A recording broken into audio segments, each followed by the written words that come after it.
Starts right now. Transparency that this is a new day for the Archdiocese and for the church here in southeastern Wisconsin. Milwaukee Archbishop Jerome Listecki says the Catholic Church is ready to turn the page. This comment one day after thousands of church documents were released. The documents provided new information about how the Milwaukee Archdiocese handled cases of sexual abuse over the decades. The report involved more than 40 priests. They show how church leaders shuffled child molesting priests from parish to parish for decades. That's right. That letter also included it was a letter from then Archbishop Timothy Dolan that some say proves Dolan committed federal bankruptcy fraud. Now, critics say Dolan conspired with the Vatican to transfer $57 million from Archdiocese coffers to a fund called the Cemetery Perpetual Care Trust.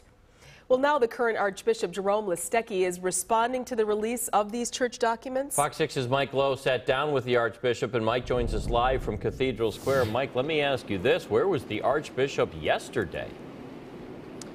Well, good evening, Ted. Archbishop Listecki wanted to wait a full day until after the documents were released to allow the gravity of what was contained within them to sink in with Milwaukee's Catholics before providing somewhat of a pastoral response.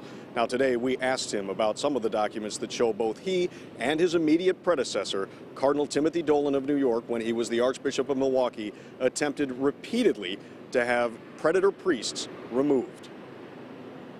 It appears as though then Archbishop Dolan was really trying to remove problem priests, right? And he ran into some, if not outright resistance from Rome, certainly sluggish responses. Does culpability lie with Rome? No, I don't think so. I think you're governed by a set of canonical norms and laws, which protect individuals, which protect your rights, my rights as individuals within the church. And the church certainly imposes those norms and, upon individuals and makes sure that there is an adherence to them. So if then blame is spread around to everyone, then it almost goes to no one, right? It almost absolves everyone. No, because names are named in these documents. Yeah, but I think what happened subsequently is you did see, you know, in doing due diligence, now Cardinal Dolan, then Archbishop Dolan, addressing the issue and coming to some type of resolution. That's why we have the list that we do for the, you know, the vast majority is because of what Cardinal Dolan did. Then Archbishop Dolan transferred $57 million in church assets to a trust fund. Why did he do that? Because it was always maintained as a trust. You know, he was only doing due diligence, and due diligence was the fact that he was just making it legal and doing those legal papers which were reflecting that the way it was always is kept as a trust. As you know, the accusation is that he was trying to shield assets from lawsuits. No, and as you heard Cardinal Dolan, I'm sure you read Cardinal Dolan's response to it. There's no truth to that whatsoever. Well, he in the report says, quote, "I foresee an improved protection of these funds from any legal claim and liability." How do you explain that? When I say due diligence, he was doing due diligence, making sure that the trust always would be maintained as a trust. And victims' advocates call that the smoking gun against Cardinal Dolan. They say that proves that there was fraud, that he was attempting to shield these assets prior to a bankruptcy filing. Of course, that will be a question for the courts to decide. As far as where the Catholic Church in Milwaukee goes from here, we'll have that part of the conversation coming up at 6 o'clock.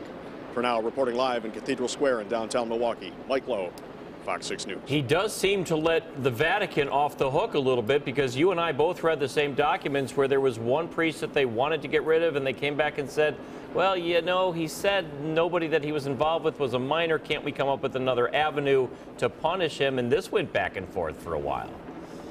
Indeed, and there was a measure of frustration expressed by the Archbishop here in that what I termed a sluggish response, but it was really a response that allowed some of these pedophile priests to continue in their capacity where they would see children over the years, and it could have perhaps been avoided if the Vatican had acted sooner.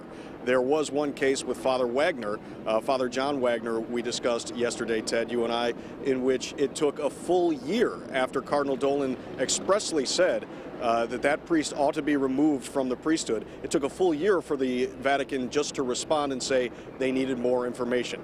That's the kind of time that costs people a lot of, that really cost some of these victims dearly. And so certainly there's frustration with the way the Vatican responded to many of these cases. And more on that now. Mike Lowe, thank you.